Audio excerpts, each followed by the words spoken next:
Drew Edwards, man. People call me Blue, man. You know, Minneapolis representative, a teacher, educator, local business owner. I think this is my clothing line, man. You know your worth clothing.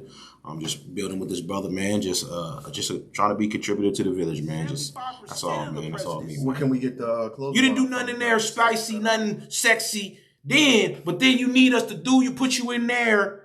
Same with Trump. You had 4 years. And you already been beat up. You've been out here since the 70s, and you come from a family of bees. Mm-hmm. And we need you to run that again, though. It's a game. It's like you might as well turn on the Xbox and get to doing the 2K. You might as well create a player, my G, because it's a game. We need to understand the history of politics, and that's why it's important. This document they talk about in Africa, Ashburn berry bugs and elderberry bugs.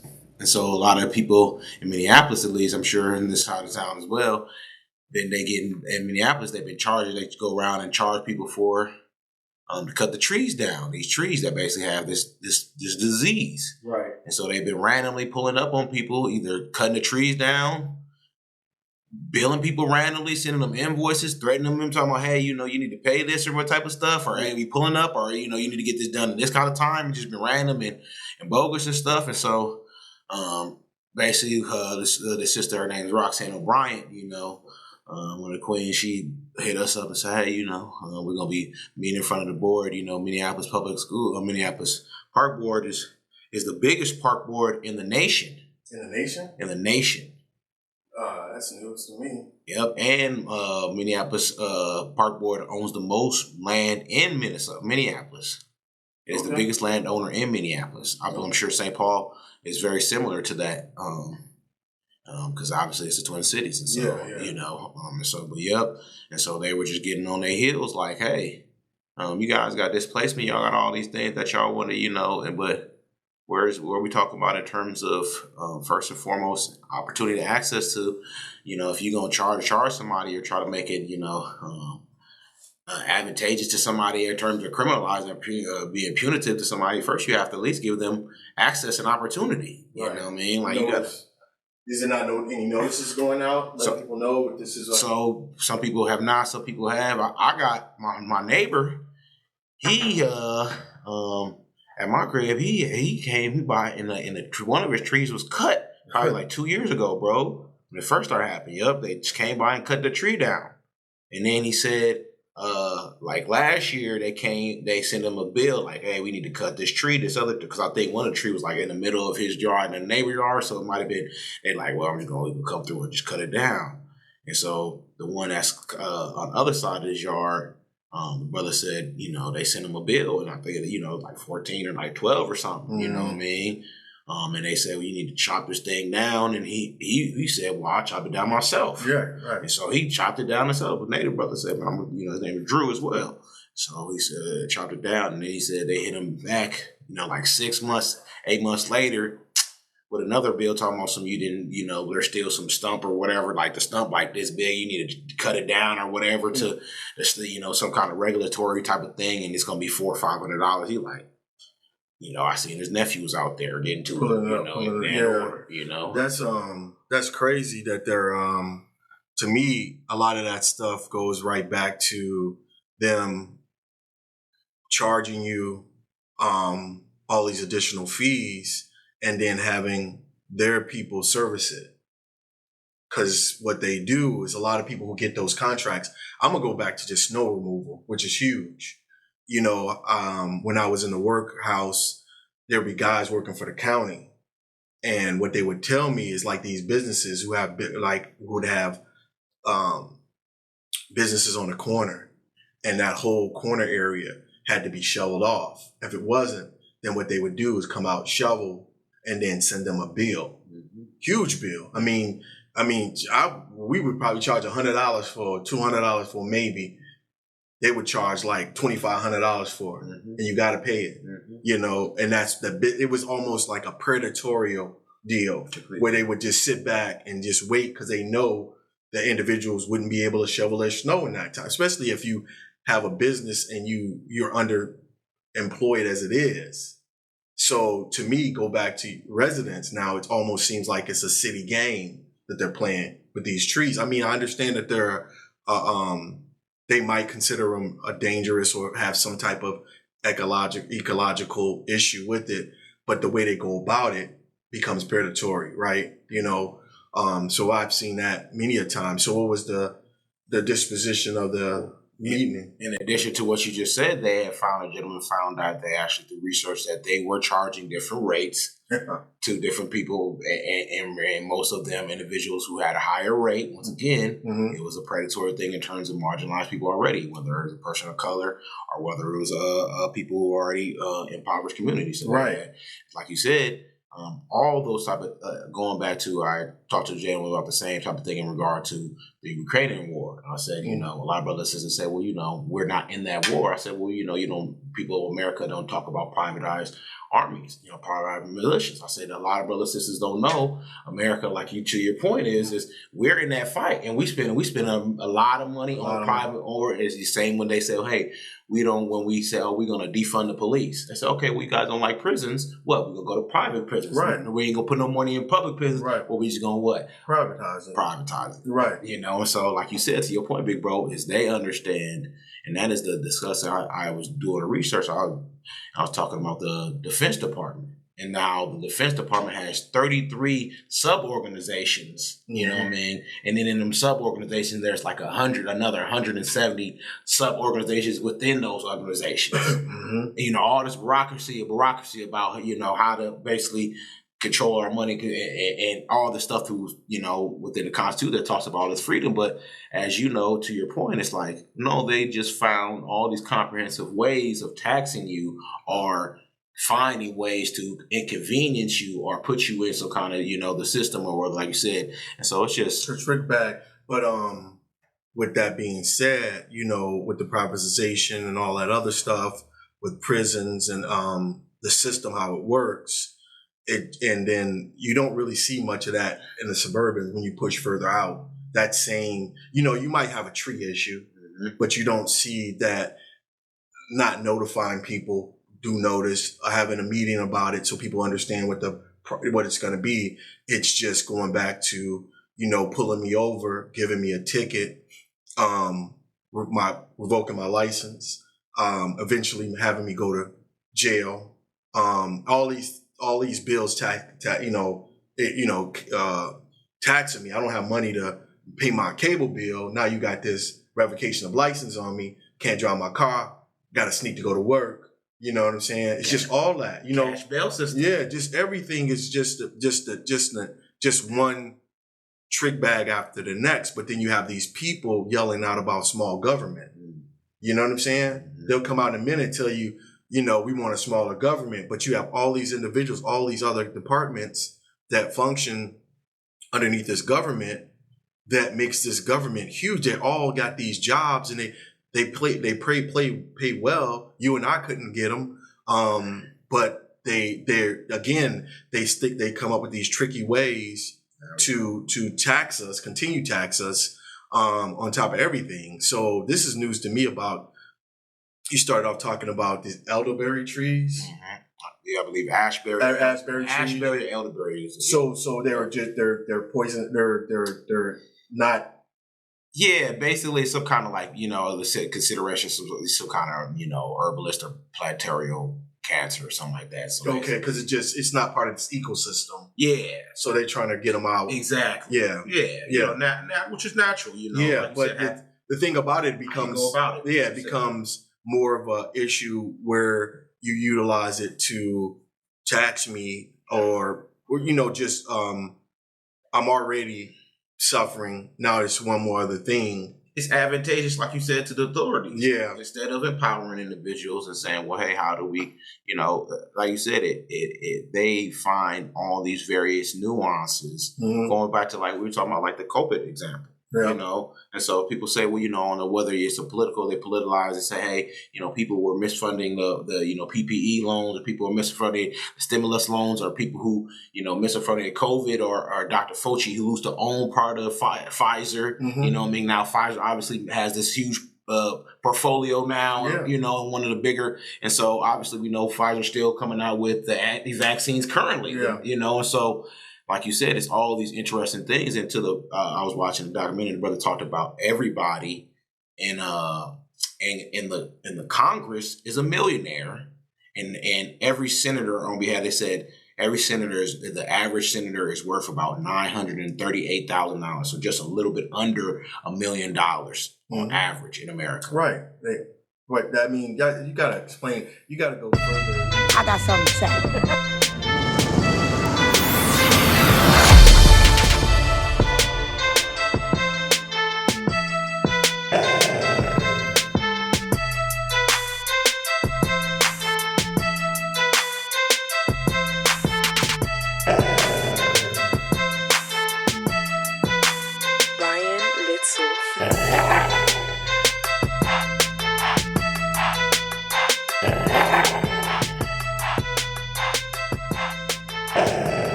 But hold up, I got something to say.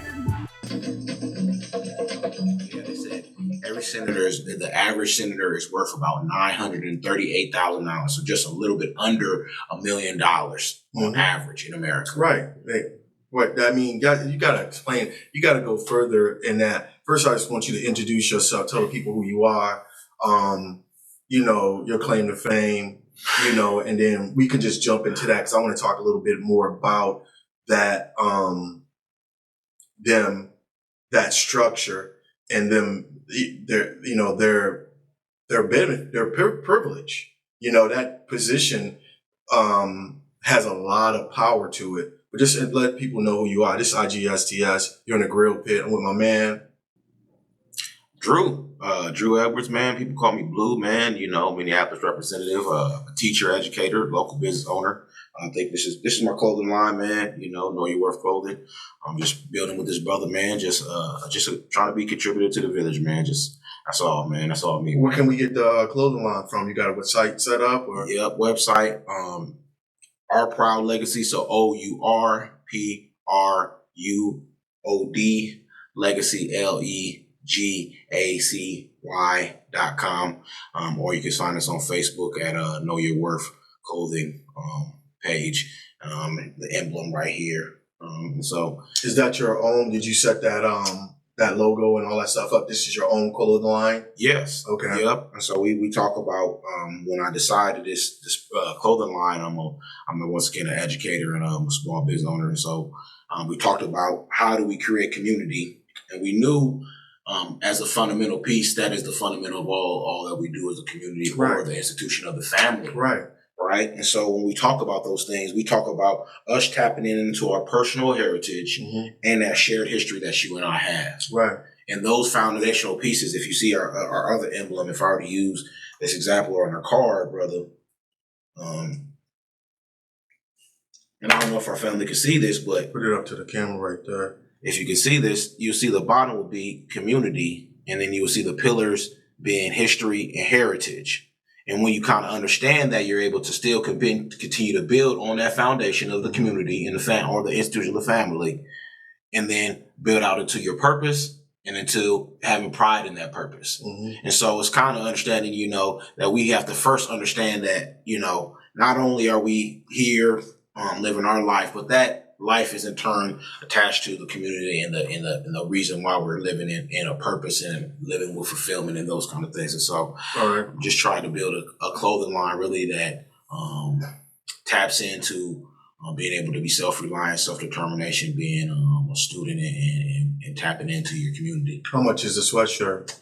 Sweatshirts is 40, man. 40. Yep. You got t-shirts, stuff like that? Yep, t-shirts, man, sweaters, man, hoodies, man. We actually partnered with a brother in Ghana actually as well, Danny's Fashion in Ghana, man. We have sling bags, waistband. A lot of brothers and sisters really like those kind of items.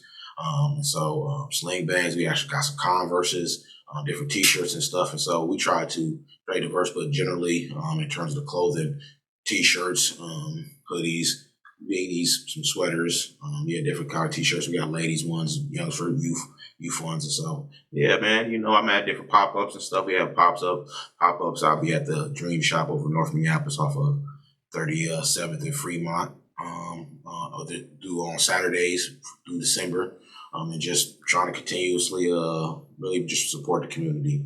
So let's go back to the whole system of the structure of the government and just that whole, them being millionaires, for whatever purpose, because we're just talking about an individual. We're not talking about the household income. A lot of these wives or husbands that's part of this system.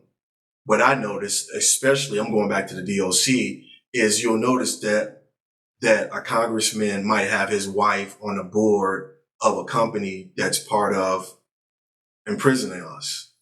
That's how the system works. Yes, sir. Right. So I'm gonna go back to it again. So when you talk about them being millionaires and talk about them being in their positions of power and talk about how the system continue to roll and how we utilize these individuals for our grievances, right? I got a grievance. I got a child who's locked up in prison. They're doing 1 billion years. I need you to help them get out. The problem is that conflict, right? Where they're in that office, again, not for personal gain, right? They're passing laws and doing things, majority of them are, to benefit their wealth, their future, their family. Goes back to your community, my community, our community. So the reason I'm saying what I'm saying is because in Britain, they have what they have. What they have is the House of Lords, which is similar to the Senate, the Senate that they use here in this country. And the thing about the House of the Lords and the Senate is because the Senate for the longest has been these wealthy white individuals who are the Senate, right? And for the most part, that's how the Senate always look. You look at it now, it's a group of white individuals, mostly males. Congress is a little bit different. But at the end of the day, most of these individuals are career politicians who are making their wealth off of continuing to oppress us. So it goes back to community again. And I feel like we need to wake up. We need to understand that we have to start building our community, the infrastructure of our community. We need to start. Most individuals think about going off and assimilating themselves within this culture, however it looks. Buying you a house, getting you a white picket fence, kids, the whole deal. They move way out of the community, and they're not bringing those resources back. So then they look back into our community and they're like, okay, what's going on with your community?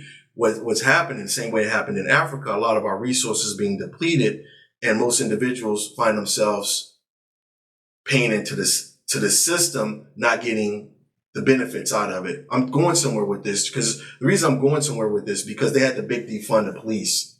A lot of people were against that. What are you going to do when the police aren't around anymore? I think it's time for us to start policing ourselves. I think it's time for us to start building up our infrastructure. It's time to do things that you and I are both doing, trying to reclaim our voice, find our heritage, educate people on who we are, and build a community. So all those things you talk about, the city coming in and doing what they do and all this other stuff, is we go back to what you were talking about. It seems like it's public, but all of a sudden it splits into private. What I mean by that is because back into the DOC, they need to build a wall out there.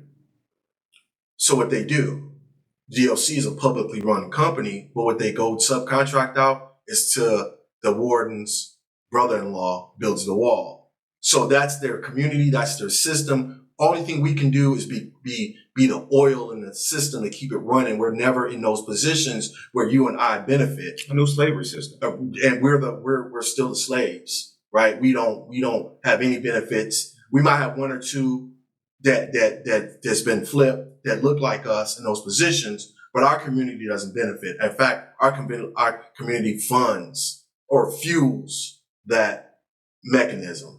Yeah, I think a lot of people, we don't have to use the word slavery, to identify it, but by default, that is what it is.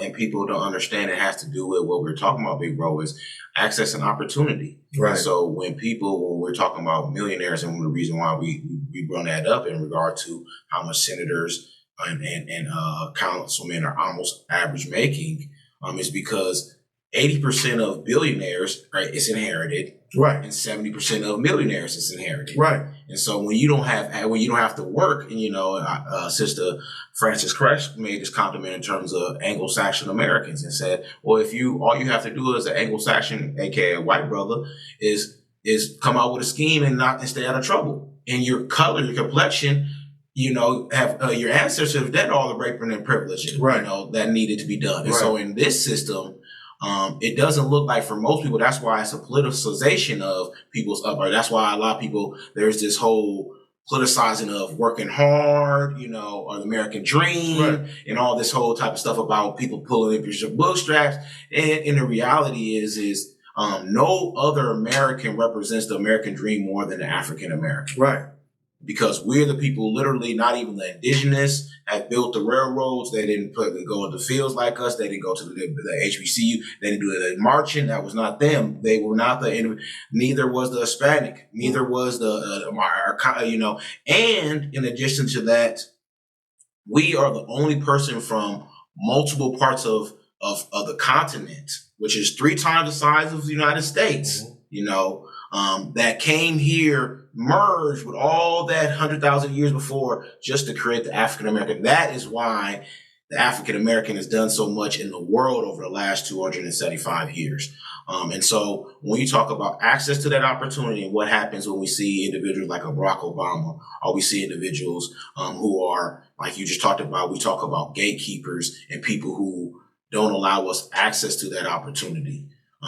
Because what happens is we talk about politicians, we talk about individual chosen. Why is it somebody that makes some money? Because when we talk about a brother like Tariq Nasheed, and he does the film Hidden Colors, and he breaks down some of the ancestors broken this down. You can find this in multiple literature about, basically the Willie Lynch letter and how there's comprehensive things, or whether it's back in the 90s when brothers says we love Martin, we love Jamie Foxx. Excellent, talented brothers. It's not a knock on them, but what? Had to wear that dress though. Yeah. Had to wear that dress Almost though. Everybody you could say was effeminated themselves to be in Hollywood, and it was like almost a rite of passage. You can see that in almost every film.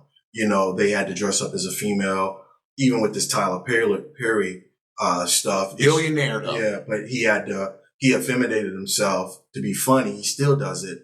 But then you have the other argument, the counter argument to it, and those individuals who are built on economics and class would say, I would do anything for that. I would put on a dress. I would 50 cents of the world as well. I would do anything in order to, and that in itself is probably the root of the problem.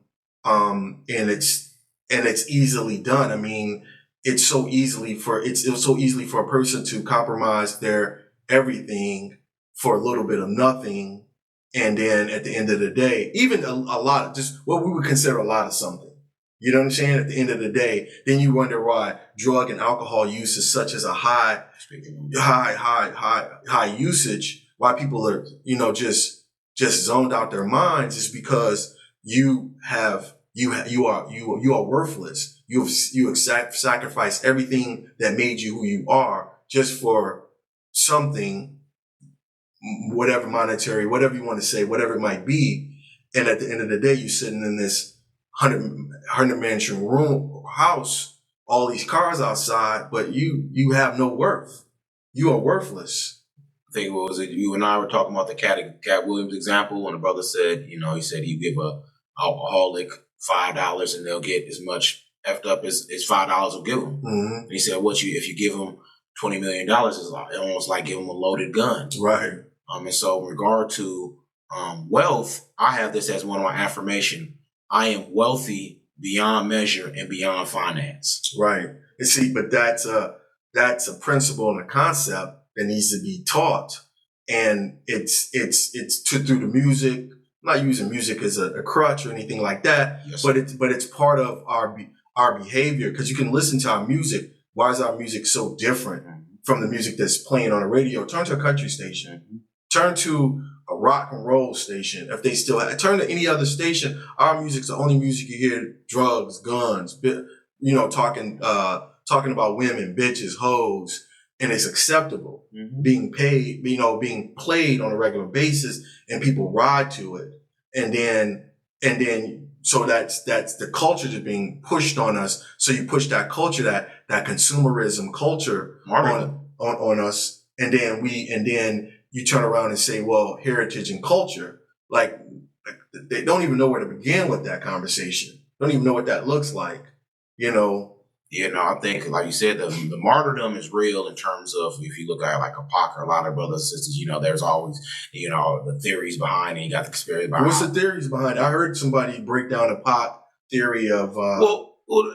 just in terms of like, probably talk about, was, what's the brother name? Suge, part of his, to get in where Suge, because Suge is still around. We mentioned different brothers and sisters. They talk about, to me, I don't necessarily will waste our energy or any of those kind of things, because I think, those things are relevant, but more importantly to the downtroddenness, their ability, when I study the history, going back to what you're talking about, the home continent, it is this nuance, once again, of that Africans and African Americans are too human. We're too human, first and foremost. And so we are, unlike, the word is xenophobic, which means scared of difference. That is what Americans traditionally are, and truly Europeans. By the history, when they see difference, they have either war with it or found some kind of issue or conflict eventually to make it. And us, that is how we literally created the name. But I forgot the exact word, but xenophobia, there's another word that basically talk about, we are embrace difference. So when we met somebody, we're a person who said, hey, we can make a find a common ground. And so traditionally, when it came down to America and other opportunities, the African American is in a very unique position, because not only we worked hard, sweat and tears, and all the the equity that we put in here, mentally, socially, spiritually, in terms of culturally, because there is no American opportunity without the African American. You remove African Americans from America, there is no such thing as American greatness. There is no that whole American greatness theory. There is none. Right. Period. Like there is no there. When Europeans wanted to move here, that's because they knew what Africans knew already. When Spanish or Dutch or or British or when other brothers and sisters from any other country in terms of immigrational reigns or refugee status, all those things were either because we went over there and freed them as African Americans. Right. Gave them that vision as African Americans that this was a place that you can do that in terms of America, or literally gave them that sweat equity here and said, hey, we're going to, when you come to these impoverished countries, part of the places, because obviously white folks didn't want any foreigners where they're at, they came to live with us, and we opened up the door for the Vietnamese. We opened up the door for the Polish, we opened up the door for the Puerto Rican, we opened up the door for all the, to our point, like I said, people don't understand when they slice the pie, and they make it seem about race, that is a downtroddenness and a reality of is black people are not a race, we're a culture. Right. Definitely. The thing about it too, they always say if you look into a culture, its greatest success is its greatest failure. Our ability to be hospitable to different individuals was great, but it was all downfall by allowing them to come in when they had no place to go. You know what I'm saying? And saying you can live amongst us. We don't care what you do. It's always been like that. We don't care what you do, as long as you don't try to stop me from doing what I'm doing. You can be whoever you want to be. And you can see the opposite when it comes over here. When you come over and look into the society and what they're doing, what I'm having a problem with is this: what's the transitory bridge to change? You said you started a curriculum that you were utilizing. You were gonna open that up to me. How does that look? So we as a teacher, and I started working on this years ago, actually was inspired, to open up a thing called the Proud Legacy Center, and which was going to be a duality space between, obviously we know in America there's going to be some semblance of economic opportunity or in terms of socioeconomics. We have to look into the system in terms of the value system here is capitalistic. Right. And then there has to be a thing that is fundamental, holistic. that says, you know, I'm going to take care of your spirit as well. I'm going to take care of your mental as well, as you do with such a physical, flesh-bearing thing in terms of capitalism. Right. And so that looked like a meeting space. And so I came out with this ideal, and I came out with the clothing and said, hey, you know, this will allow me to eventually finance this brick and mortar space. But then I came out with a thing called the Proud Legacy Institute. Mm-hmm. And the Proud Legacy Institute is going to be a space where we are able to, once again, do the things that the Proud Legacy Center did, but we use really the understanding of having a table and being committed to coming to the table and setting the table for others. Okay. That is my purpose. Okay. My job is to always be committed to coming to the table and saying I'm always going to be willing to learn, and making sure that I always set the table for others to learn as well. Okay. And so I think as a community, when we talk about solutions, I've been meeting with brothers, and I've been understanding. I came to a real simple solution. Back in the day, they used to have a thing called the Black Codes. You know, my brothers know about the Black Codes. Yeah. You know, it was discriminatory and criminalizing of us as a community. And so I thought about reversing that and coming out with something called the Black Codes that benefited us. Right. Something that was something to the extent of, I will, like 3 sentences, something very similar to something like, can always come to the table, you know, or I will always support brothers and sisters who look like me. Mm-hmm. And, you know, and I'll always set the example. Something very similar, you know, something very simple, and asking brothers and sisters to sign on it, mm-hmm. on the back, and keep it with them, mm-hmm. and interact in it. Something that allows us to come to a commitment, a personal commitment that has nothing to do with nobody else. Has nothing to do with you know, politicizing or anything, or paying any dues or any of that, but just a personal commitment that you will be the standard bearer of how you want your community to be treated and how you and I should interact with each other. And then letting that be the standard, I told brothers. And then for me, consistently meeting with brothers in terms of, as African-American male, one of the hats I wear, us as men, there's a lot of, as you know, brothers and successful, but a lot of it's in isolation. Mm-hmm. And so us being able to widen up the circle is what we're trying to do with the Proud Legacy Center. But we do it from a more of an academic standpoint. We do it from more of a educational, institutional looking. And so the Institute is going to offer those services in terms of the same kind of curriculum that we were doing with the babies in terms of at school age that we have to anybody. And so when we're talking about, we don't have PE classes. We have martial artistry, yoga, and meditation classes. And so we're not just going to give you some random, we don't want you to play basketball. Until Black people own their own league, right? I'm not telling nobody, and I used to be I love the NBA, you know what I mean? I'm a huge basketball fan, you know, but I would never, not knowing that Patrick Mahomes, which I love the brother, smooth, I think he opened a school, fantastic brother, mm-hmm.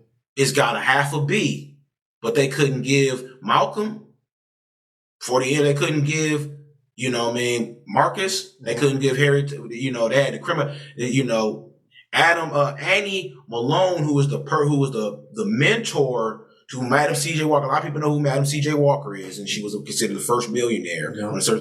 But her predecessor, who started the Pro Roll School in Chicago, she was Miss Annie Malone. And Miss Annie Malone, they say that's actually who Miss C.J. Walker stole her actually recipes and her game, basically. Mm-hmm. And this sister had put most of her fun. She was the 9th child out of 10 kids, paid her dues, and was trying to put everybody on, you know, and did all this philanthropy work. Didn't even have kids, but ended up getting attacked because of her work and her being principled. And so what we have here is a lot of times in the system is going back to what we were kind of talking about earlier is we have to develop a system that doesn't allow us, that has to change the value system. Because for so many of us, when we have children and we think about in this system, protecting them instead of preparing them. Okay. And there's a difference between thriving and surviving. It takes 2 different mindsets in terms of, as you know, as being an employer or an owner. Right. It takes 2 different mindsets because, as same like a coach and a player, it takes one, be in the field, it takes a certain kind of, you got to have your head on a swivel, yeah. You know what I mean, and be engaged in the play, You know, in terms of a coach, you have to look at the whole field, the 52 men, you know what I mean, the dichotomy, you know what I mean, how does this look terms last week? You know, this dude looking a little weak, but we got next week to play as well, you know, the elongated approach. And we have to invite all, once again, set the table for the coaches, brothers and sisters who are successful, who have mastered the game, and for brothers and sisters who desire to master the game and want to get into the game and still working on their game. And set that table for her, and it has to be a system that allows us all to come there, because what I learned is we already have in our community enough jigaboos, Sambos, Uncle Toms. We have enough militant brothers, brothers who want to just, you know what I mean, I'm going to put a bullet in, that's tonight, that's the end of it. They don't really care. That's going to be what they really about, you know what I mean, and sisters. And we have brothers who going to pray you to, you know, pray for you every night. And we have brothers and sisters who going to intellectually break you down, you know what I mean, and hit you over the head with the science, you know what I mean? And so all of that. And so I looked at, and to finalize it, before, sorry for being long-winded, it's going back to that table in that circle. So I envisioned this circle. This happened to me 2 weeks ago, big bro, and it was a dot. And I envisioned that dot, right, being the source, right? And as we build out from that and expand, it's growth. Because our real only ability here, brother, is our ability to grow. Once you stop growing, once we stop changing and evolving, we die, really. You know, so we grow, right? We grow out using the source, reading the credit, but we're still attached to the source, but we expand out, right? And so what happened is you see the circle, which is 360 degrees, right? What shows like the holisticness, the spectrum of everything. If you cut it in 300, you say if that was the color spectrum, if there was blues, there would be 400 different blues. Like your beautiful table this brother had, there would be not just the colors we can see, but there's micro colors in that micro. There's a half a step and a half a step and a half a step. That's how we came out with multiplication. That's how we came out with division. That's how we came out with science, because we looked at the holistic approach. That's how brothers and sisters were able to create so many forms of martial artistry, so many art forms. That's how we created jazz, all the various forms besides for opera. You know what I mean? So many different art forms, so many different, you know, drawing different, so many different dances, so many different expressions and opinions, is because that is actually the totality of the table that we have set for ourselves. But we have in capitalism, in this system, I don't like to use the word capital because people get stuck on buzzwords. But the system that is set up currently does not allow us to eat and have access to that table that we set up for everybody else using our culture. That's what I want to talk about, because you initially started off talking about capitalism and then community, or some, you know, just that, you know, bringing individuals to this table. And I don't know what that intersectionality looks like, because to me, I would just go back and explain myself, like dealing with brothers from Africa and dealing with brothers from over here. Like the brothers are from Africa, grew up in Africa, understand community, what it looks like.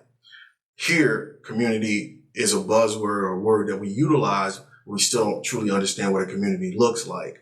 We did historically, but it's been broken down. The more we accept capitalism, the more we remove ourselves from community, because capitalism is about individuality, has nothing to do with community other than pillaging off the community, right? Or being a predator to the community, right?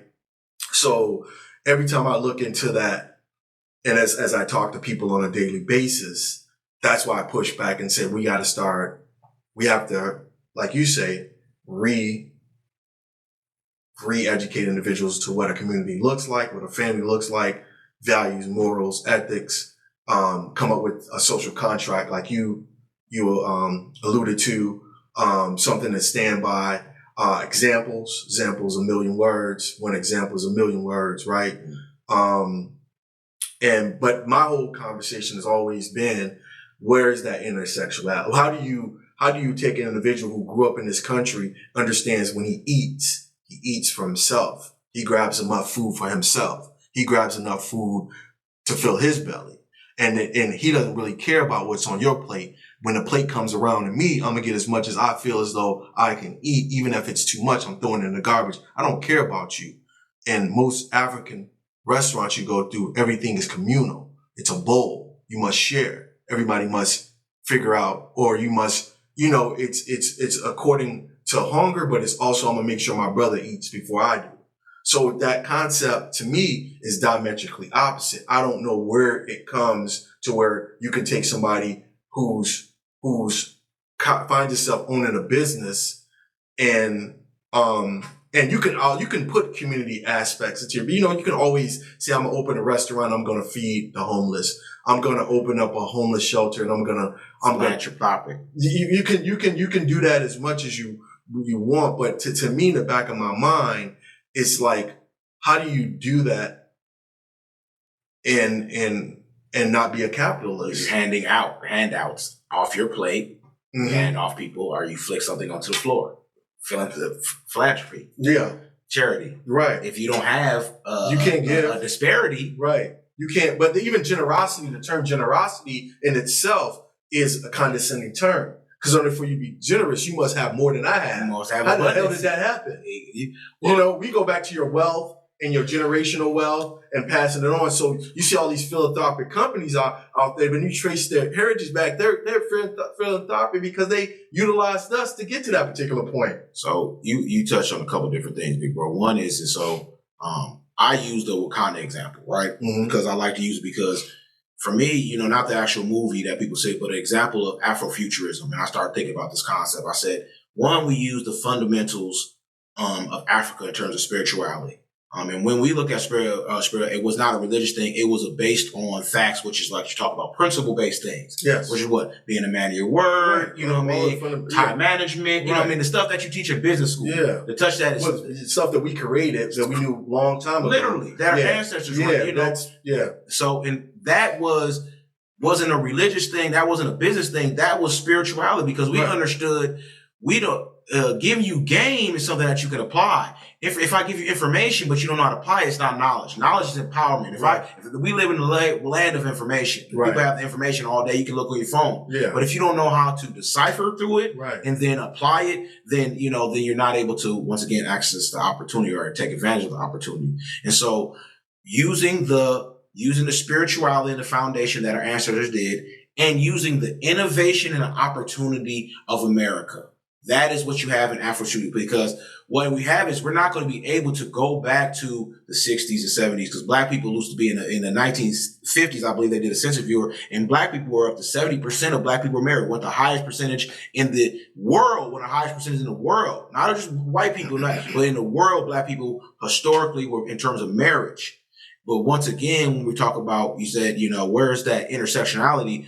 One, I think is in this system, there's a focus really on duality and simplifying things, right? Going back to that, go to that pie, right? So if I can say we have a big old pie, a big old slice of pie, but I say, well, man, and I cut it in two slices, say, there you go, bro, that's you and me. They say, or I say, well, hey, man, or this is how big the pie is, or I can't cut it in these slices. But if we say, well, no, actually, you can cut it as many slices you need to. Where's your imagination?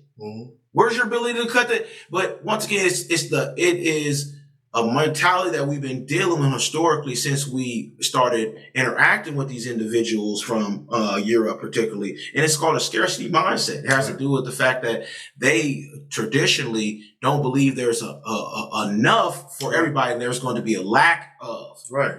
And traditionally, from us, in terms of Asiatic and Africanoid people, we come from what's called abundancy, which traditionally means the ground and the earth and the environment provided for us. So we never had to necessarily steal, or we didn't have a sense of taking what was necessarily, because we didn't grow up in that environment historically. And so that when we were around for all that time, it wasn't until comedic times where we really started to lose some of that, because we had been around for so long and we had started to circumvent the globe, and we started generating different opinions. And as you know, the globe, some people have scarcity, some people have abundancy by naturally how the globe is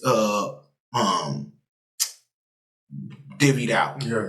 And so when we talk about how to get brothers and sisters back at the table, once again, to simplify it, I think it has to do with, first is us just meeting brothers and sisters where we're at. When I try to meet with brothers, like it is us, just because everybody, once again, I truly believe everybody has a purpose and fulfillment. You wouldn't be here, going back to that learning kind of, you wouldn't be here, period, if you didn't have a purpose. You would already be decided, or you would already be a spirit or with the ancestors, you know what I mean? If you weren't here physically in the flesh. And so that means you're not supposed to live out your purpose, or you already lived out your purpose. Or your purpose was to die early, because everybody got somebody in the family who said, man, little Joe died when he was 3, man. That was Auntie's nephew, you know what I mean? Remember him, you know what I mean? And so his job, nothing he did, nothing Auntie did. Right. But young lady passed away at the early age, and that was their purpose. Right. And they manifested in a different spirit, in a different person, you know? And so when we find that purpose of why we're actually here in terms of your flesh being, in terms of Brother Moe, the kids, the family, the infrastructure you being in Nepal right now, the community you come from, what is your purpose in terms of the if the Creator blesses you with 1,000 years or the Creator blesses you with 1 day? What is your purpose in there? And then when you find it more, you walk in those things in that alignment, then we actually have this thing called fulfillment, which is this strange thing that's based like on faith. That's based on this, this cup overflowing kind of thing that says, this multiplication thing, this magical, this thing that says, if I take a step, I get this thing called momentum, or other people recognize me. It's like this confidence. It's like when people see my chest up and my chin out, it's more than just a chin and my chest out. Right. And so there's this duality. Once again, there's this holistic, there's this approach that we have to have that's more than just militant. That's more than just capitalistic. That's more than just us going to church or us dealing with mental illness. It has to do with allowing all the brothers and sisters who say, man, well, my passion is mental illness. My passion is, at the mosque. I'm meeting with brothers at the mosque on Sunday. Brother Mike invited me to the mosque. I'm going to be over there on Sunday to meet with the brothers. Now, am I think I'm going to convert to the nation? No, particularly. But am I open to saying, if there's 20 different things that we can talk about, I'm sure one of them. Right. Principles, and that's how I've always been, just, not beliefs or opinions, just principles, and you can build a foundation on that. Like I said, I look at it and I look at where, like I said, the transition to where we need to be, where we're at and where we need to go. How does that look? People were, being dependent, the fact that it looks as though, and I'm going to say it, but Black people don't want to be wealthy. They just want to be rich. You know what I'm saying? It's a difference in those. It's a huge difference. Write a man, I could write you a check all day long, $1 million, but let's go out there and get us some land. Let's go get us a land with some resources on it, something that we can, because for us to be able to establish a community, establish a family, then establish a community, with that comes a nation. With a nation comes land. You have to have all those things. And it just seems like we talked about this initially. We just sell ourselves for nothing, worthless. You know what I'm saying? You look at all these individuals they put in front of us who are these billionaires, right? And what do they own? You ask yourself, what do they own at the end of the day? I don't know anybody who owns a factory. I don't know anybody who owns a quarry where we can actually go get some bricks so we can go make a house, cement, or the brothers and sisters you do, they're not going to be on television anymore. Right. All the brothers and sisters, the brothers and sisters who understood what the dichotomy was and say, oh, they're trying to play maybe to put his dress on. They slid smooth out the back and and then we said, well, damn, why is it that Steven Seagal has 20 different, why are we seeing Star Trek for the 19th season and we don't have nothing about Anne Malone? Why we don't have nothing about, George Washington? Martin Luther King, y'all love, but we don't have. I wanted to talk about Ida B. Wells because she's an unsung hero in our history.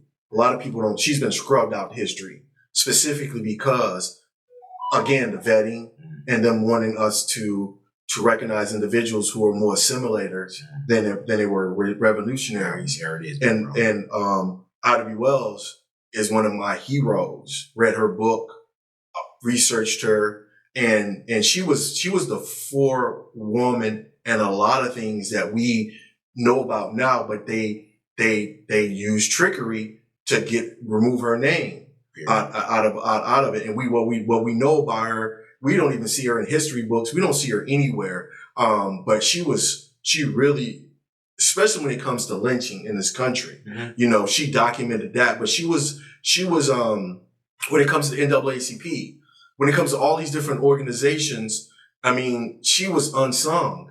And most people don't even know who she is. The same way with a lot of our women who are part of our history, that were part of the momentum that we have had as a community. And like I said, I've been looking at, I've been trying to figure out a lot of different things, because I just don't like what's going on in the community. And it just seems like a lot of it through vetting, through double agents being placed up as our representatives, we can't get to the truth of the matter. I am more optimistic more than ever, bro, because I explain that to me. So I recently read the book The Alchemist. Okay, I've seen that book. I haven't read it. So The Alchemist basically talks about everybody having a personal journey, but they basically talk about, there's this thing in there this brother talks about, and he says, this gentleman was talking to this boy, and he says, the same hand that is narrating your story, writing your story, writing my story, writing everybody's story, is the same hand that began the book, writing everything in the book, wrote everything, created all things, will create things, and will write the book, and what will happen, and writes it all. It is all the same hands that will create it all. And that source is in control of everything that will be and will be in. And even the smallest grain of sand in the desert, the smallest grain took the creator and the source millions of years to create in its perfection and its force. And I thought the African, after everything, once again, that the African American has been through, once again, as you know, the African is the original person. Right. If we were to take everything that we've been through, going back to the Afrofuturism, and actually be the first people to get off this planet, actually be the people that say, going back to, I seen a movie called Space is the Place. And a brother that's called There's Some Wrong, he talks about in this movie, you can find on YouTube, amazing movie about this brother who basically says, I come from outer space coming back to claim our people. Coming back to claim, and he uses music to up the vibration of the people when he goes to different parts of the community, goes to talk to the guys, goes to talk to the youth, goes to talk to the community, goes to talk to people at the church, and everybody has a different reason of why they can or they can't, you know what I mean, or of why they think this. But he's saying, hey, y'all know there's an issue here, and we're trying to up your vibration, but there's this villain in there that plays, who's also a brother as well. And his title is the Overseer. Of course. To your point of one of the things that a lot of brothers, like you said, a lot of times we get, the issue is we all know that there are a lot of means to underplay Black people's success. And one of the things I realized, there's going to be brothers and sisters who put their whole time and energy into that. And that is what we need to something that's what, but there also needs to be, there's not enough emphasis on, like you said, the principle of what is it that is going to allow us to always come together? What is it and that is what the missing piece is like, because other nationalities, when you study the history, going back, and once again, if you study American history, other nationalities, they have what? Little Chinatown, little Vietnam, little Italy, little you know what I mean? They go there and they set up a community. They meet with their own. And so African Americans, because we're the original, we have been in everybody's community, and we have been, and they know that historically. The African American traditionally don't know that. And so, and we've done so much and we've led so much historically in the world. And so when it comes down to us being able to take advantage of us being the 9th richest, wealthiest conglomerate in terms of group of people, African Americans in the world, I think it's some, $2.7 trillion or something like that, some absorbent amount. It has to do it. If they were saying, if we were simply just to keep that money in our community and spend $20 a month if I just go to your spot and make sure that I bring me and my family just once a month, once every 6 months. Right.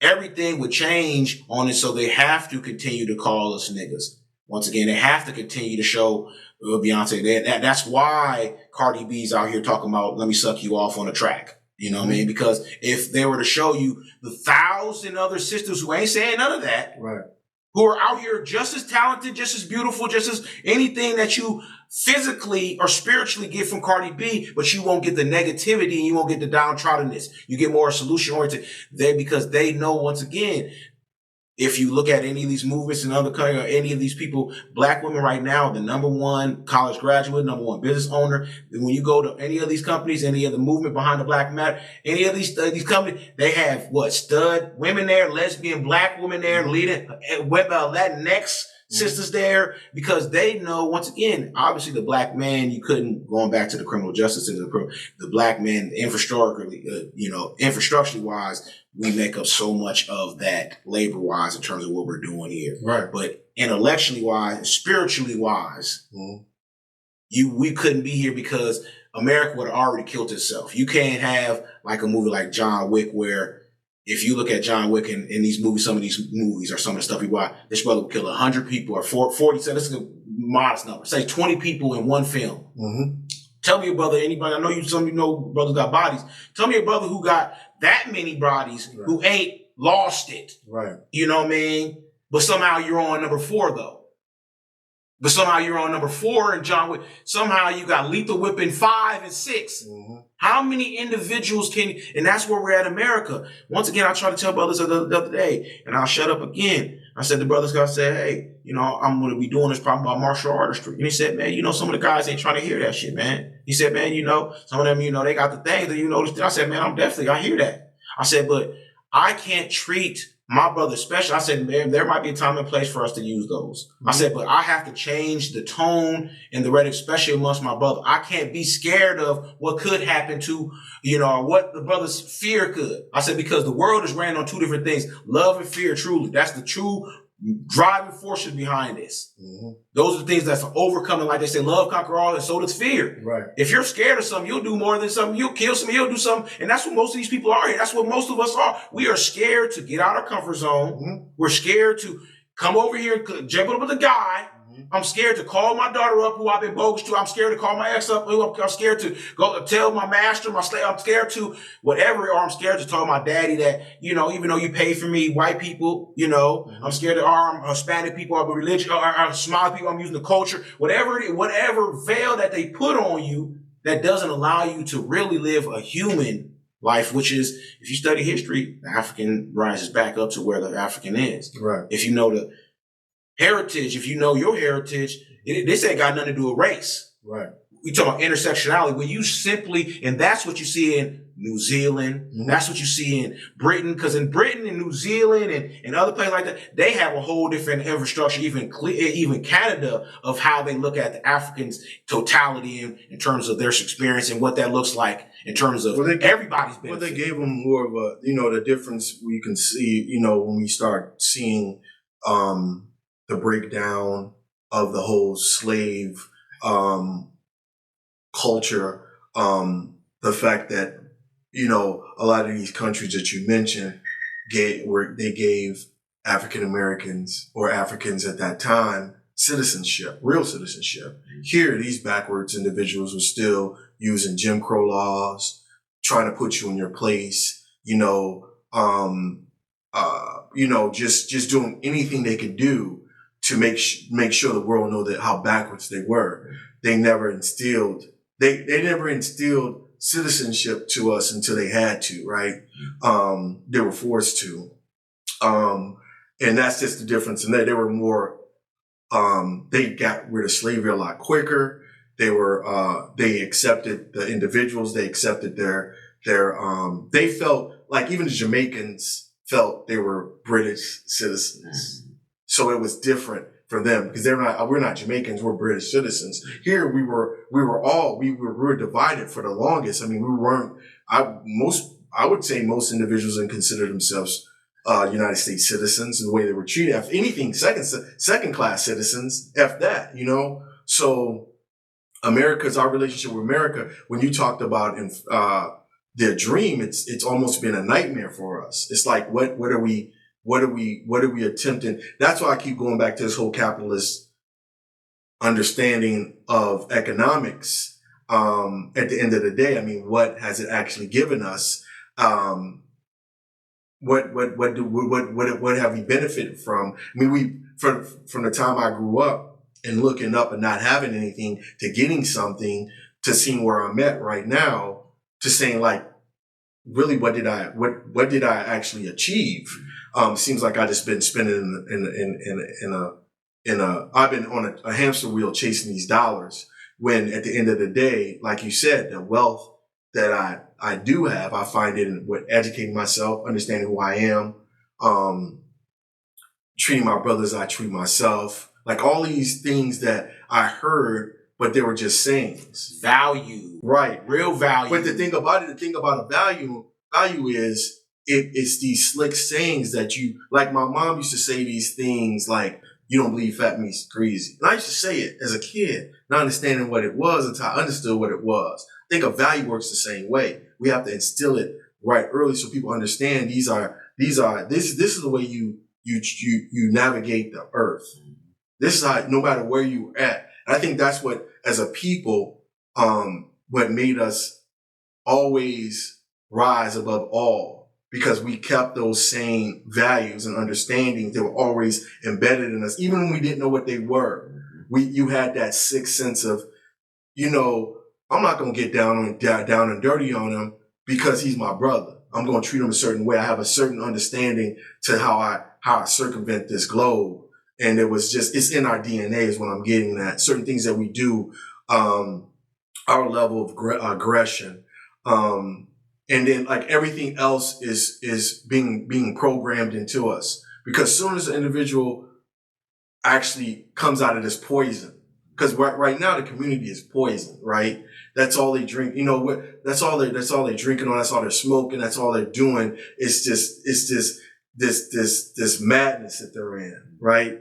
And it takes you to go into the isolation for you to be taught who you are, for you to understand. All of those things start ringing true, and you start understanding like, there's a bigger, better purpose out here for me. And I guess what we have to do, and is what you're doing, is start that understanding of self a lot earlier on in the process. So I don't have to go to the penitentiary to get educated by a brother who understands who he is and now trying to teach me who I am, right? Or pick up those books that I had no time to read while I was on the street because I was too busy. Now I got time to sit back and read this book and find out who I am, or where what's going on, what's this trick that they put on me that I can't get myself out of. So yeah, it's just a lot, man. What's the temperature over north? After this election, I don't know who you were looking at, but I did a story on the DA race in Hennepin County, Martha and Mary. Martha coming up trying to champion the 1994. We're gonna lock him up, throw away the key. Mary bringing on this different. I'm not trying to say she's progressive or anything like that, because I really don't know. I'm just saying like she's a little bit different. Now we got a defense attorney and a prosecutor role in Hennepin County. Did you follow any of the races, and what do you think about North Minneapolis now? Before we get into that, I just want to talk about what you just mentioned in regard to the value system. Okay.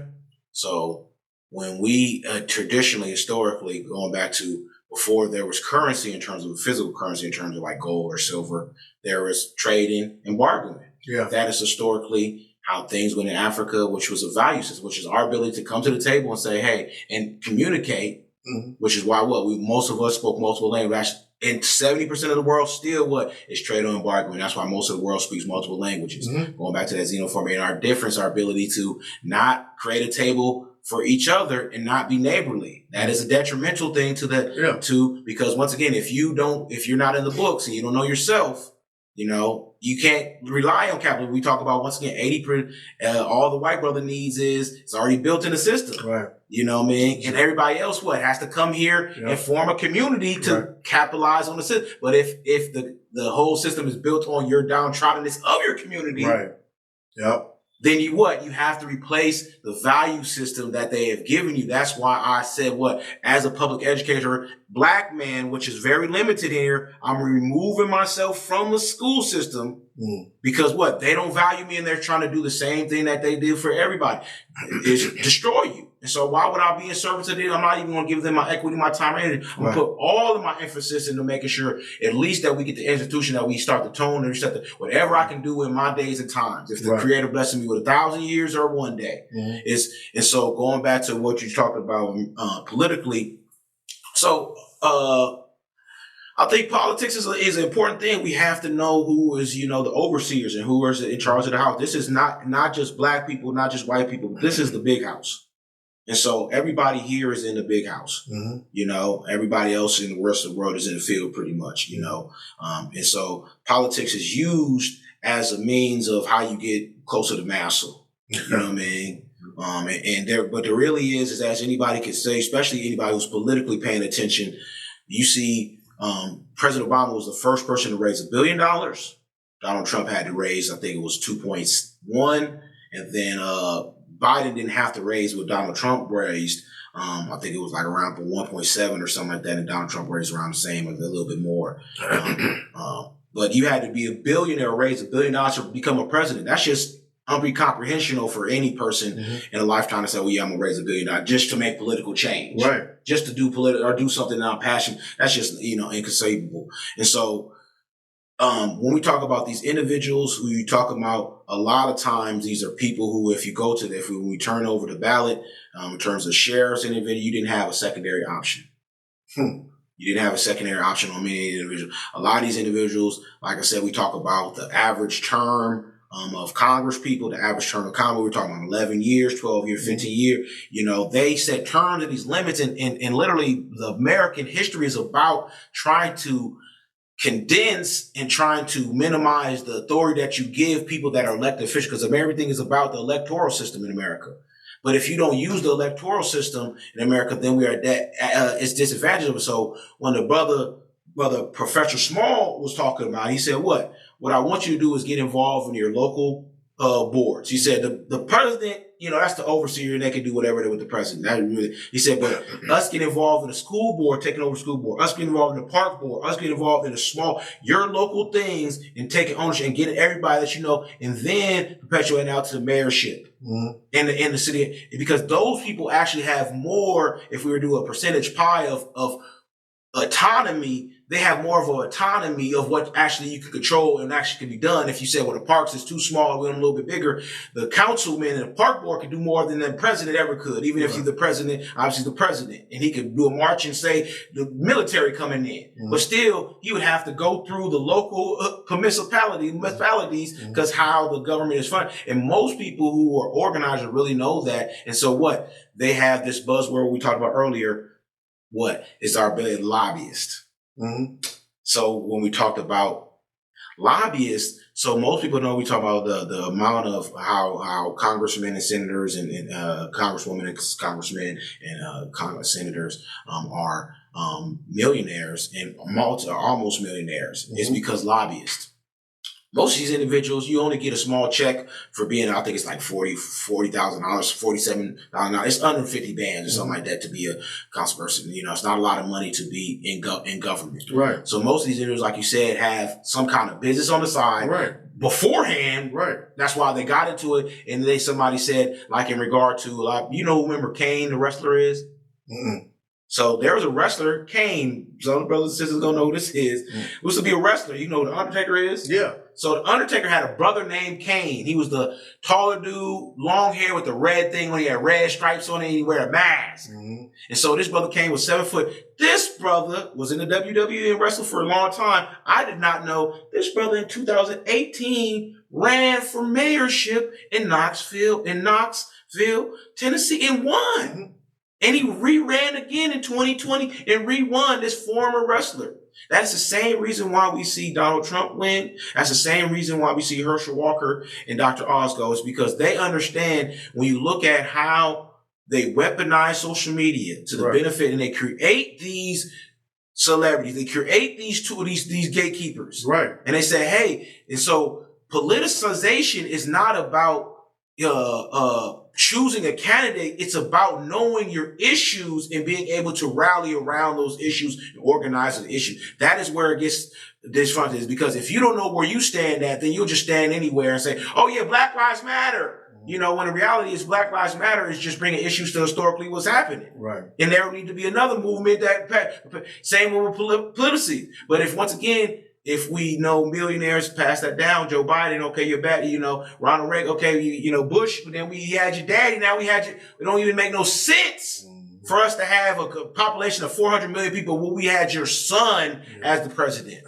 We had Joe Biden, who was you didn't do nothing with 8 years as the co-president, the dude who has 75% of the presidency. You didn't do nothing in there spicy, nothing sexy then, but then you need us to you put you in there. Same with Trump. You had 4 years and you already been beat up. You've been out here since the 70s and you come from a family of bees. And we need you to run that again, though? It's a game. It's like you might as well turn on the Xbox and get to doing the 2K. You might as well create a player, my G, because it's a game. We need to understand the history of politics, and that's why it's important. This document they talk about in Africa, and they talk about the divide and conquer of what happened since the Portuguese and the Dutch got there. And they talk about, like the games. That's why when I organized a school, I got our babies, and I got us talking about game nights and us doing games like Risk again, chess and Monopoly, because those talk about the microaggressions that you set up between the water company, like you said. Who owns the water company? Okay, when we talk about telephones and behind the wall, everybody knows, most people don't know, $2.7 billion business. Just you calling, because everybody know that's what. They had to, because they passed that legislation a couple of years ago, but everybody know historically, it used to be $3, $4, $5. All your money went to the phone. $1.75, something stupid. You know what I mean? And the counties, that was just like a lot of counties are still charging 25 cents a minute, which is a lot of money. When I was stuck in the county, Rice County, just a few years ago, majority of my money went to just calling home, just to make a telephone call, just to figure out what the hell was going on with me. So, I mean, with that being said, attacking that system. So I'm not just brushing over it. I personally believe that I've always been an abolitionist when it came to prisons. And I believe that how you keep people out of prison is keeping people out of prison, right? You give them something, right? You educate them, right? You give them housing, give them jobs, you give them reasons not to go back to prison. Don't nobody want to be in prison, period. Don't nobody. The small, minuscule amount that want to be there, whatever. Majority of the people. What Pac said, I ain't never had a cripple commit a crime that I wasn't forced to do. Right. Right. And even with that, what is a crime? What is a crime? You know what I'm saying? One day, weed was just illegal. You know what I'm saying? Now you got $1 billion. Now, when they figured out how to make money off of it, now it's a legal industry. And they're the only ones making money off of it, right? Oh. Yeah, you know what I'm saying? Opioids. All that. I'm confused. Alcohol. I'm confused. All that. I'm confused. All that. Cigarettes. You gotta, so one day, you say that it's like you said, it's not, but then right. you get to, or the same way, like you said, with all the, because they try to blame it now on the Hispanics and talk about, what's the drug? The fentanyl? Fentanyl. Oh, it's Hispanic coming from Mexico. It's coming from America made. Yeah. It is, come on. It don't make no sense for you. Not only do you get to, I apologize for interrupting, because I want to continue on what you're saying, because I think you're about to break it off. Not only do they get to capitalize on this family for the fentanyl in terms of underground. Right. But, there we can give you treatment. Yeah. We can give you help. Right. We can criminalize the police. We can pull it up. Yeah. I can make my career off of it. I can publish. I can become a lobbyist. There's all these 48 jobs that they created on the downtroddenness of us poisoning our own kids. Right. Well, they introduced it to us. Fentanyl, Adderall, all that shit was pushed into the community. And we're not talking about the kids who were given that because their moms was giving it to give to them. We ain't even talking about that. Let me ask you a question. How do you see yourself? We're using the adjective activist, you know what I'm saying, educator, advocate? How do you see yourself in your community? You know what I'm saying? Concerned individual. Concerned to a point where you I'm sorry. No, I was gonna say concerned where you're not like concerned to the point of being because you said you're an optimist, you're optimistic. Extreme. So your concern is what? Concerned about, I want to actually remove that word because concern wouldn't be the actual word I would use. I would say maybe engaged or highly invested. What makes you invested? What makes you engaged? I mean, I understand the building of the community. I understand being a leader in the community, elder in the community, educator in the community. But it still has to be a drive. For me, I would say prior to my conviction, my community engagement was nothing, nil. I was, pure capitalist, really didn't care about anything but myself. But that's what capitalists does to you, right? And you have to reinvent yourself. You have to figure out what's right and what's wrong. And I think after my conviction, going through what I did, it makes you, first of all, it makes you resentful at other people because that's what it's supposed to do. But if you elevate your thought to a point, you become you want to become selfless. You want to use selflessness in your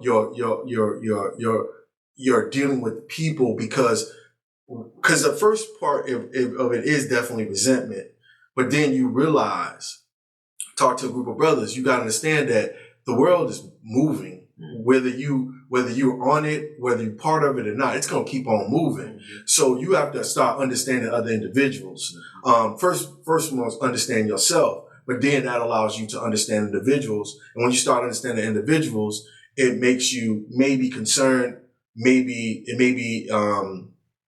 makes you engage, it makes you a better listener. What it did to me is it fired the jets and made me want to not so much do better, but just not be part of the problem anymore. Because before the conviction, I was the problem. I didn't have no problems admitting to it. I had no problems being it. But I understand I was being used and being weaponized against my community too. For whatever reasons, whatever excuses I made, whatever, it made sense at the time. That was the reality. Yeah. And resulting in totality. Yeah. So it took a minute, but I found my calling, or what I'm attempting to do is try to not allow these gatekeepers to continue to keep the gates. And that's what this is about. You know what I'm saying? It's about the independence of being able to utilize the voiceless individuals who they don't think blue matters. They're like, who cares about blue? We want to interview the next up and coming rapper. You know what I'm saying? He got a lot to say. You know what I'm saying? He's got a billion views on this bullshit ass video he done made up. You know what I'm saying? But they don't want to hear about the change. So that draws me to my next point. I'm not sure I should have showed it to you or sent you a link. There was a series, Showtime did a series, Boys in Blue. Familiar with that? North football team, police officers was the commonality. Some guy from, I don't know who he is. I want to reach out to that brother. If you watching this video, whatever, reach out to me. I'm trying to look up. He did Boys in Blue, North Polar Bears, did the football team, showed police officers who were coaches on the team, and the conversation was on brothers came from Phelps, and then up down, yeah. So my conversation was, why wasn't Blue there? Why wasn't our work in the community? They wanted to go to these police officers and show their connection to the community. And I know there's brothers in the community doing hell of work in the community. You know what I'm saying? Not getting paid to do the work. And they are more of an instrumental in the transformation of the community than these police officers are. And I believe personally that it was is just to play back into this structure, this police structure, right? They're our friends. They're there to help. And it's like I go right back to even playing football. It's like, why are you showing football as the way out? It's like, why aren't we showing other things? Why does football always have to be, why does sports always have to be what we're striving to be? I want my son to be a basketball player. I want my son to do this. Why we want to do something more than that? Better than prime time accounting. Something. Prime time business ownership. Banking. Farming. Just anything what we could have other than going to play for this, going into modern day slavery. That's all it is. Right. That is literally, that's all it is. Now we literally just hit the call. Literally about to say that, bro. Because in this, when they study history, they use language. When you study some of the ancestors, they talk about. That's why Dr. Sheikh Diop or Dr. Ben Yusuf or Dr. Fitch or Dr. Small or a lot of these brothers who are breaking down linguistically and etymology in terms of the language, because very important. It's extremely important because the language has been weaponized against us. Of course. And so when we talk about going like the word value system, right? A lot of people think of that, obviously, value system in terms of morally and stuff like that, but the value system also supplements for the currency that you use. Correct. Because historically, as a father, as a provider, when you have a child or a mother, your job is to prepare them for you beyond you. Right. And so that preparation looks like what? How to take care of yourself and how to shelter yourself. Right. And how to fend for yourself. That has nothing to do with a currency or capitalism. Nothing. But if you can make it in the conditions in this culture and in the world through means of greed, or lack of abundance, scarcity, right? And say, okay, then you replace the value system that historically people had that says, well, I have to be negotiable, I have to be humane to this person. Mm-hmm. It says, well, no, now I can just take it. And so we have to going back to a lot of it is what the ancestors did historically, reading the text, reading a lot of information. What I learned is like they say, a lot of us have heard it, all the information in the book, and they always say, if you want to ever want to hide anything from a nigga, put it in a book. Right. Everybody's heard that say. That is more so true than I ever understood. I want to go to just word back to words, and for spending my time locked up, I really didn't understand the words I was using or how to use them correctly or how to use words concisely or how to use the accurate word to describe, because it became just talking, not the utilization of words, because I understood the meaning of the word, value being one of them, principles, because values is important because we always had this thing, my word is my bond, came up off that, right? Came off of it. Because so that word, my word is my bond, removes any type of currency, because my word, I don't need to show you no credit card, no credit score, nothing. My word, a man just saying, I'm going to do what I say I'm going to do, is valuable. And in prison, you have no currency. So your word is your bond. On the streets, really, when you had no rep, your word was your bond. I think of if you have access, right? If Versace owns Versace, right. And if you grew up a billionaire, what? Your word. You have your word in principle. Well, you also had that name too. That name becomes currency in their minds. So that's the transformation of the words circling back to currency. But the back to the words in general, understanding words. See, a lot of people say like loyalty, just a word. Most people, unless you understand what the word. That's why I get back to my mom used to say these sayings. You don't believe fat meat is greasy, until I understood what she was saying when she said it. I maturated, and then understood the word. Like even the songs, you would sing songs and not understand the lyrics until you've been through that. When you've been through it, the song has a lot more meaning because now you understand the words. So words are very, very important. And I find myself to be a wordsmith when I try to utilize. I try to utilize words and utilize the best words to fit the sentence and to convey my meaning. So you understand exactly what I mean when I say it. But I think a lot of that has been also removed from our culture because people say dedication, loyalty, and I'm there for you.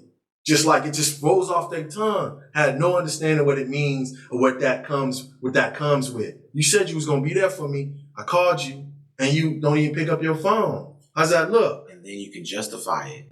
Oh, yeah. Well, once again, that is why I'm optimistic more so than ever. Mm-hmm. It's because once again, if you once again study, when we know the history, mm-hmm. we know what our people invented that, mm-hmm. right? And when we went through the toughest time, once again, we had community and we had our bond, yeah, right? Yeah, because we understand when we talk about principle and we talk about math and we talk about wealth.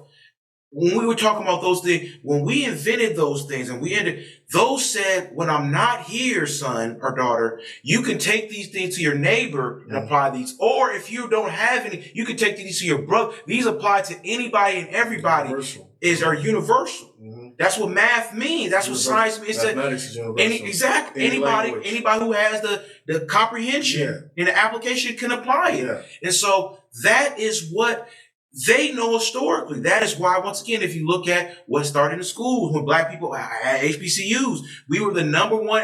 We went from, in 40 years, from when white people still didn't have, they mostly educated, were still educated, to black people being the number one educated people in the country. Mm-hmm. In 1886 or 18, right after, in the mid 19th. But going back to even about the land ownership, and I believe the part, break up the part earlier, they said in 1872 we had 20 million acres of land less. Now black people own less than 400,000 acres of land. Right. To your point of what you said earlier. But what you were just saying about the language, people, because I think, like you said, there's a document that just came out on PBS I watched yesterday that was called TikTok Boom. And it was about how TikTok, a lot of people don't know this, which I'm sure you do, is a Chinese twin company. Mm-hmm. And then the twin company is called Douyin, I believe. It's Douyin.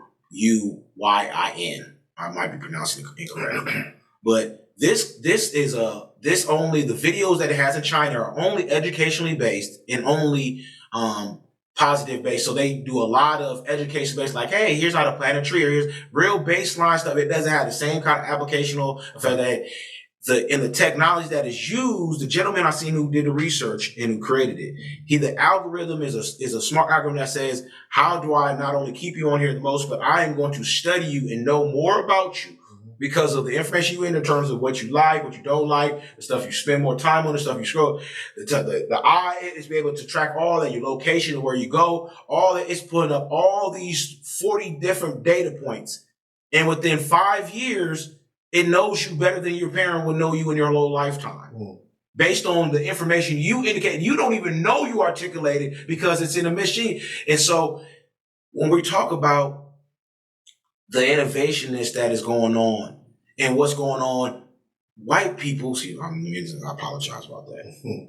America, I should say, is not giving principles in school.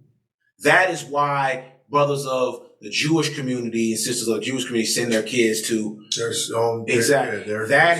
That is why the Nation of Islam said, well, we gonna of course, it makes sense. And that is why anybody who got the funds says what? We'll go to private school. And that's why what we have, and then we talked about what? We talked about privatization of prisons. Yeah. So what? You got charter schools, wink, wink, and then you got what? Now you got private schools. If I can afford to, wink, wink. Mm-hmm. I looked at David Robinson started school in 2001. David Robinson, beautiful. I said he's got a dope school. He had a school until 2012 when he had to go through funding issues, and it turned into a charter school. One of the better charter schools out here now. Now doing fantastic. I'm sure brother is doing fantastic work with the babies. But once again, they understand if you can create the value system, you don't have to police. You talk about police, like you said, the brother, anybody who did the history of policing and studied the history of policing, we didn't have to. Black people didn't even lock their doors going into the 1960s. It was never a thing called prisons, orphanages, divorce. Until we came into this culture, because there was no need for the divorce, because if you was my brother and you passed away, I married your wife. She came into my family. I raised your children as my own children. So there's no need for divorce, right? There was no need for anything like that. There no need for prostitution. You know, I mean, if I got 2 or 3 wives, why am I going to deal with a prostitute? I have more than enough. You know what I'm saying? There was no need for prisons because the families got together and dealt with it and they worked it out, right? And it wasn't about incarcerating you because we know you was the punishment. You were the breadwinner for that family. What makes sense to throw you in prison with a full family when we're gonna be like, well, you know what we're gonna do? We go just give me 2 or 3 cows and we're gonna work this out, right? You know what I'm saying? You can still, and I'm gonna still do business with you because I remember we go back to a value system. In our community back home, your name is very important. That last name is very important. It's how you do business. So you never wanted to have your name connected with anything negative because you had no currency. It was like my name, my family name, so that was very important. So it goes back to, like I said, just the word values. I mean, just in general, it's been minimalized to a point where they really don't understand what a value is and how necessary it is to live by those and walk by those. And it's cultural. It's not something that needs to be taught. You already understand what's right and what's wrong. It's just being for that to be something that reinforced. That contract you said, for me to be able to, I don't even really need, but it's like everything. Like we didn't never write the 10 Commandments for us. We already knew what the 10 Commandments were. The 10 Commandments is in your DNA. In fact, there's more than 10 Commandments because they came from the Dead Sea Scrolls. It's just 42 laws of honor. Yeah, we already knew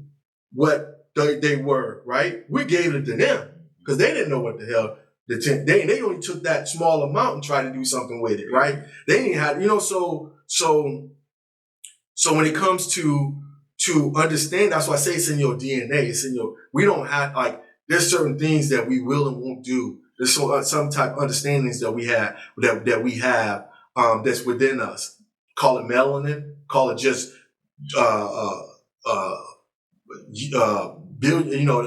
centuries of being on this planet and already going through things. It's already tracked in our DNA. So, just to give, like I said, to give back, just the community in general. I always like the conversation about community because, that's what I always revert back to is that the family is the community. The family is a country. The family is how you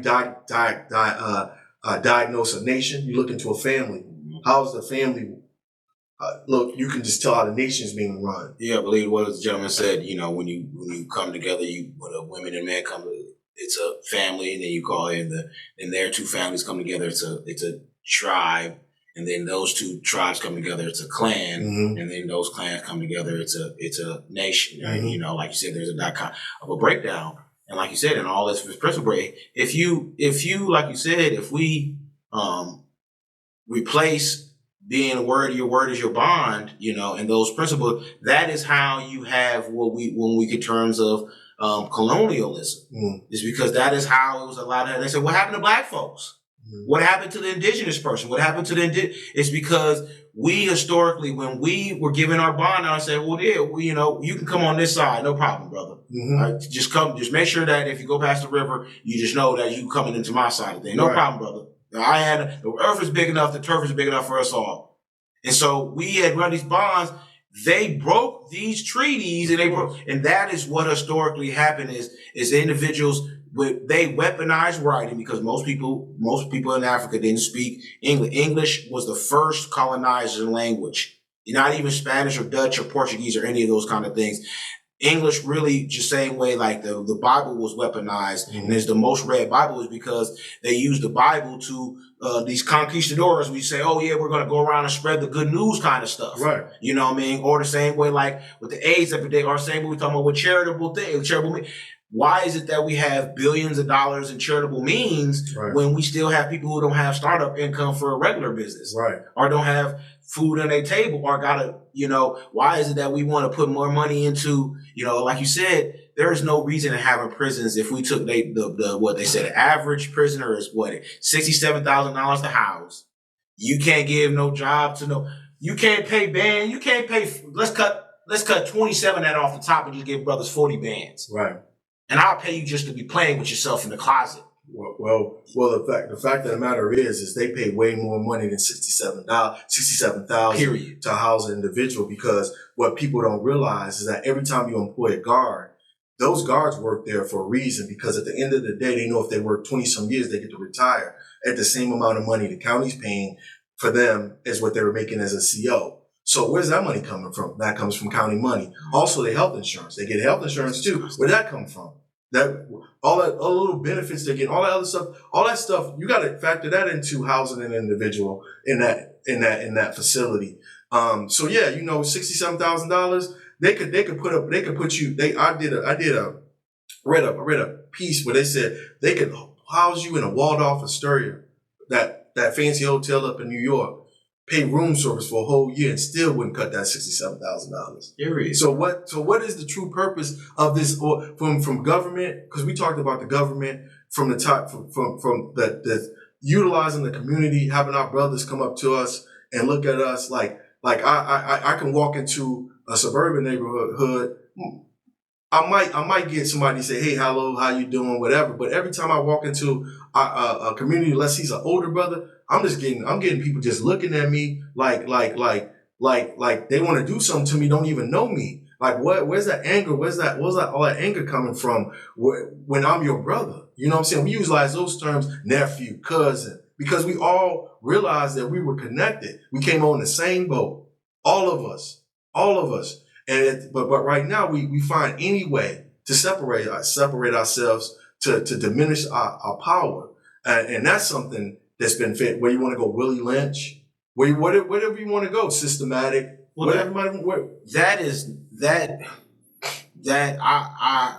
completely understand.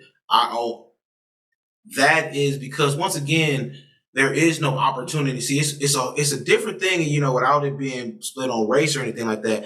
But Hispanic brothers and sisters have a different plight than African Americans. Irish individuals have a different plight than African Americans. And the African Americans, so when we talk about why is it that Black people interact the ways, because if you go to movies or if you go to music, not only is hip hop the number one in Black people, but it's the number one. It's like Wakanda. When they found out Wakanda first one, not only Black people loved it, they said this is the number one movie in the world. Mm-hmm. And it's loved by not just Black people, not just Africans, not just POCs or any buzzword they want to call melanized people, but Europeans and just white folks liked it. Country white folks, racist, bigoted white folks liked it as well, because when they talk to their experience, so they know because when they looked at the totality of every time that Black people freed themselves from this oppressional system, and we cracked the code, whether it be going back to the 1720s in Carolinas, when we started having revolts in there, which led to that's how we got other brothers and sisters from Liberia, because there's a lot of brothers from that part of it. And so there are a lot of brothers who's coming from the Caribbean through that part. So a lot of brothers in the Carolinas came with that initiative, and then going back to obviously the whole time we're fighting, the whole time, a lot of people don't know that history, but the whole time we're fighting, the whole time we're battling, the whole time we're doing things, we're owning land. Black people own a lot of land in Northern. We Black people built this country. Mm-hmm. And so Black people don't want to talk about how we was moving to Mexico, Canada, we was moving around the globe. We weren't just slaves here. But to make the point of, if we were to able to actually, going back to us being the ninth grade, if they were to show Marcus Garvey, or they were to show Sidney Poitier being on a small island that's the size of Minneapolis, and saying, well, this brother didn't even speak English and came here at 16 and was accosted within the first month and had to move to New York and didn't know nothing but came with a suitcase. And for you to say, yes, actually how your grandma came up here, my grandma came up to Minnesota with a suitcase or a couple pictures or your grandfather came from winning the service with, what was on his back, and still ended up in their time with some kind of property owner. They said, well, hell no. We have to what? That is why Brothers continues right now. That's you talking about the music. They weaponize you because you can't steal it. Why is it that other people of color are saying nigga now? Right. Why is it that you have other communities that just got here in the 80s perpetuating the same inner city violence that supposedly Black people were, or Hispanic people were in charge, that you see now East Africans or West Africans participating, or even, white people participating in the same nonsense? Because what? historically, obviously everybody know white people and black people have been in the same kind of plight. But it's always been a good divide to blame the black people on the downtrodden. There's always been white people. There's always been more poor white people than black people. Of course. That's what a welfare system was set up. It wasn't set up for us ever.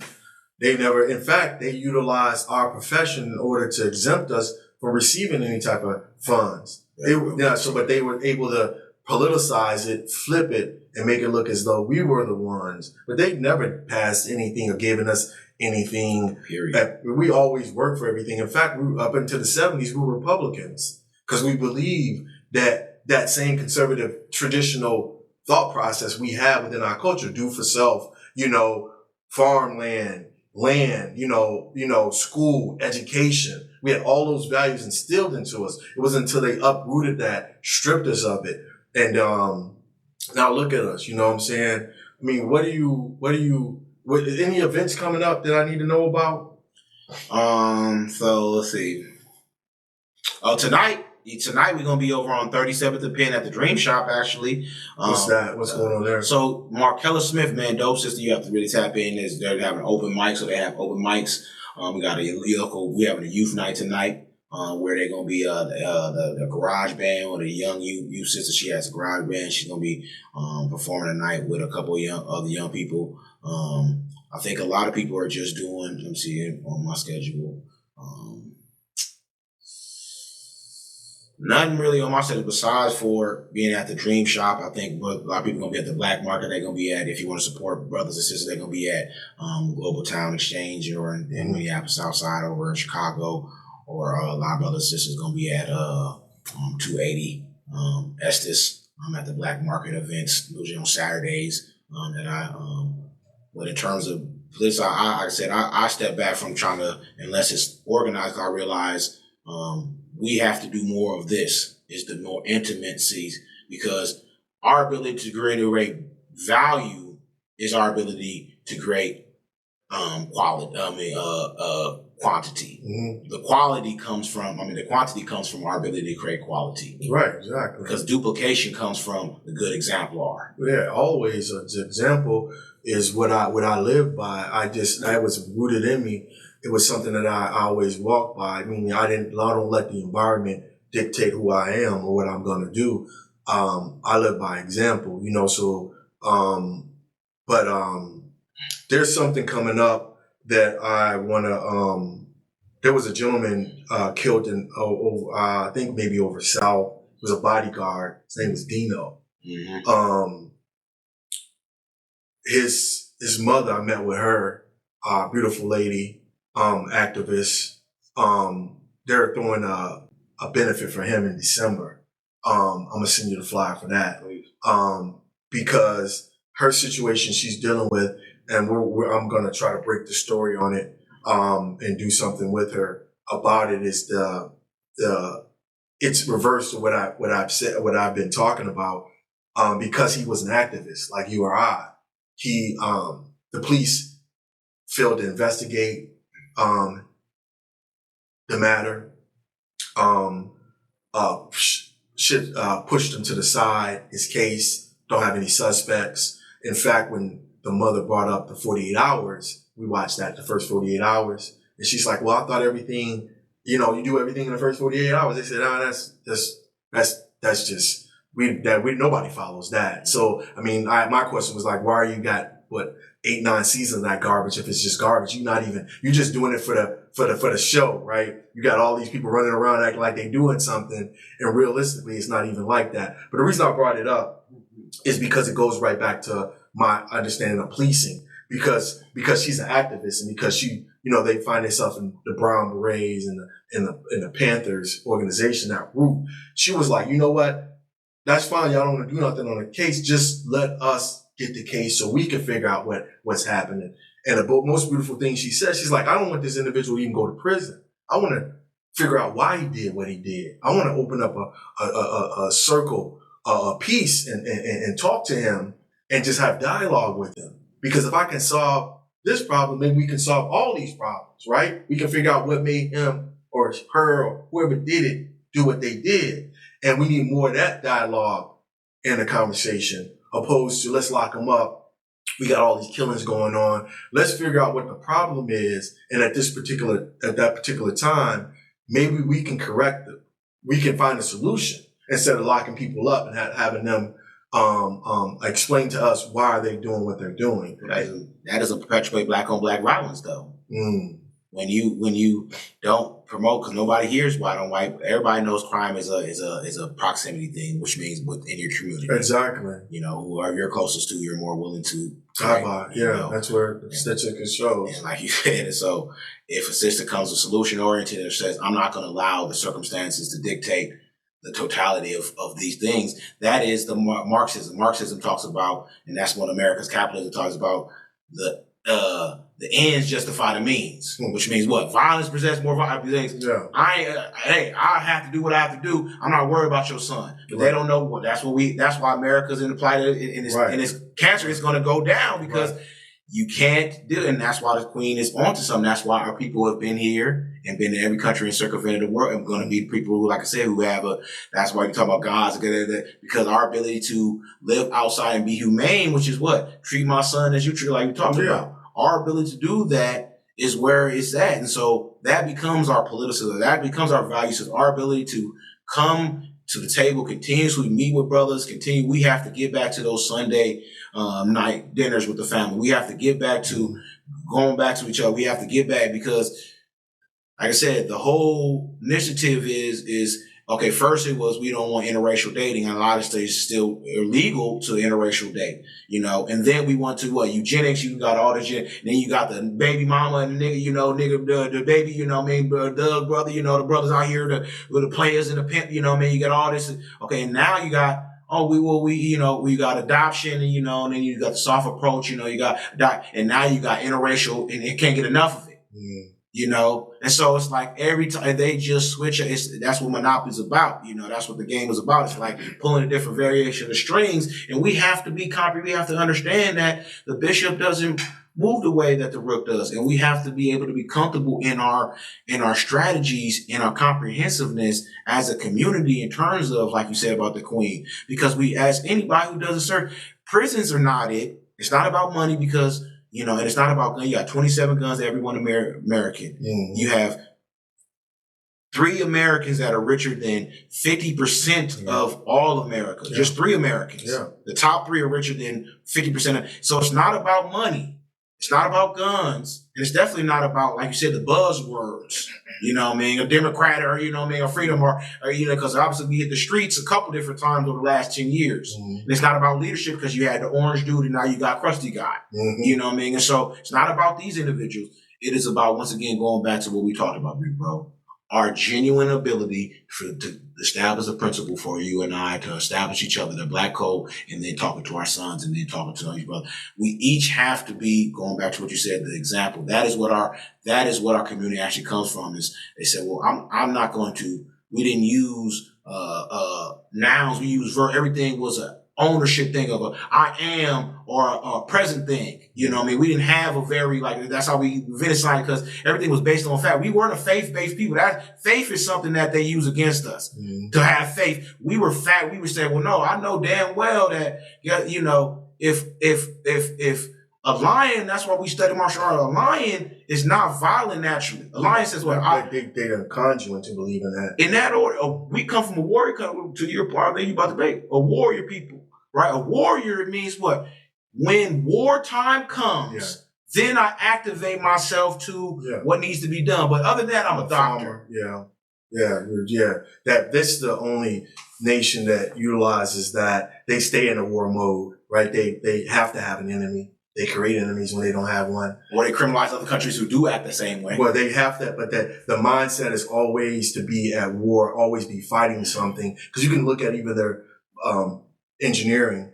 The engineering doesn't work with nature, it works against nature. Mm-hmm. Think about their ships. Mm-hmm. Think about a junk Chinese ship that actually works with, it looks funny, but it actually works with nature. It works with the ocean. Mm-hmm. A ship fights the ocean. You have to use an engine to push across it. Mm-hmm. You know what I'm saying? And it's in there in all their behaviors. And you got to understand it. Like you said, even from the scarcity economics, it's constant fighting something that does not exist. perpetual war, never peace, always war. Don't even know what peace looks like. They don't want to be peaceful, right? And it like I said, that onset to that behavior has transferred into us because we want to, even something that's a phony fakery of who we are. We accept it as real and walk around with it, right? Act as though it's real. It's fakery. There's none of this shit, none of this, you know what I'm saying? It's the matrix. Yeah, it's just like we're walking around trying to be somebody we not because we've been sold a pale imitation of who we are. It's called the Wizard of Oz. It's always all that. It's You called. don't need no courage. You don't need no heart. You already got it. Right. But there's you don't need no degree. Here go the degree right here. That's what I'm saying. He gave him a degree. He said he started, and you know what? And the funny thing about it, when I was going to school, I felt the same way. You know, and it's funny. It's those. They said, "What's wrong with the kids?" They said, "Well, I'm already smarter than the teacher." Internally. Mm-hmm. Go ahead, big bro. Yeah, it's just like when they gave me that degree, I felt smarter. And it's like, it just, you know, so when the whole time the scarecrow had been this buffoon, as soon as he gave him that piece of paper, he was the smartest man in the world. And that's it's as simplex as that is. But the one thing I always go back to that movie, and a lot of people be like, oh, that movie is a teacher. It's a teacher. It's like Alice in Wonderland. It was Alice in Wonderland wrote by a mathematician. When Dorothy, she gets on the balloon and she's about to go back to Kansas on the balloon with the wizard, and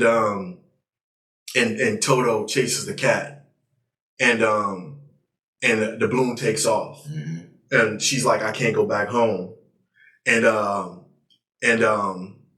good witch comes in and she tells Dorothy, you always had the ability to go home, and the scarecrow says to her, well, why don't you just tell us that at the beginning? She said she had to believe it to go on that journey. She had to go on a journey to believe she could. You know what I'm saying? That's when she clicked the shoes 3 times and she went back home. You're going to love The Alchemist because that's literally what The Alchemist is about. He talks about this brother going on these plights and he says the whole time it was in you.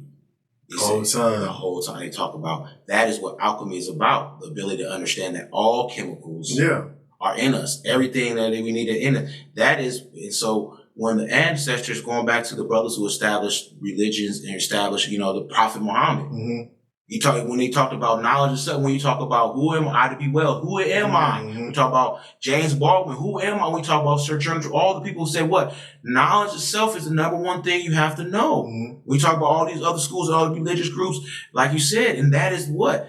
One thing that we don't have in our community. That is why they want to talk about slavery in 1619 and talk about this. And like you said, North Minnesota, black people, black men specifically represent less than 3% of all Minnesota. Right. But when you go on the news though, get, in Bloomington, there was a nice little, at the flower shop, and there was, in downtown, make sure there's a nice shelf. And then North Minneapolis, this nigga got shot over here, God damn it. Yeah. And then there's another one because he jumped and look at the kid getting punched. It be stuff over in Brazil. They'll show you some stuff that happened 7 years ago. And show you it as if it happened last night. Right. Once again, people don't know the news does not have to be honest anymore. There is not the same kind of sourcing that it once had. Right, yeah. And so people don't understand, it's like the politicization of the commercials nowadays. A lot of stuff that they were showing with these different commercials. Oh, well, look at the criminal players, defund the police and all. And like you said, the politicization of the reality is both of y'all don't, you know what I mean? The reality is like you said, they all are benefiting downtrodden. And that's the same thing where, like I said, black people, we get caught up in, who's going to be big on the plantation, who's going to be big in the house. And sometimes who's in the big house when the reality is like our ancestors do is, burn this down. Exactly. And see what is made from the ashes. Right.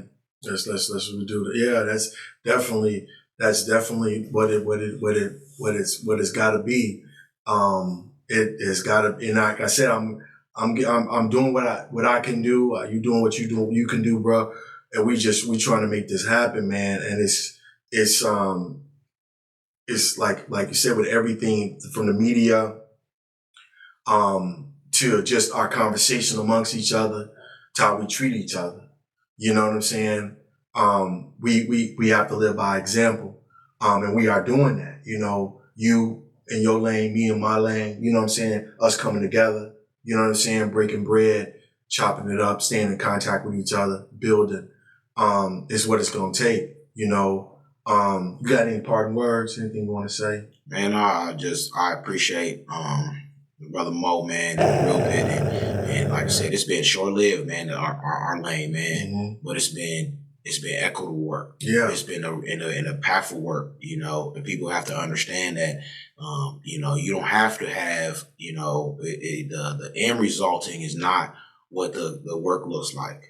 You know, in totality, your blessings come from the blessings. The rain that comes on us can only rain, or the cloud can come over all of us, but the rain, your blessings is your blessings. So you have to work in your own lane and count your blessings always and eternally, and always be grateful and know where your blessings come from. You know your worth, you know your value, know your purpose. Because once again, what calls Brother Moe, even though this is my brother, what calls him and it was going to make his fulfillment, you know, my job is to support him in that effort and us to have that conversation of what it looks like to support each other in the effort, like you said.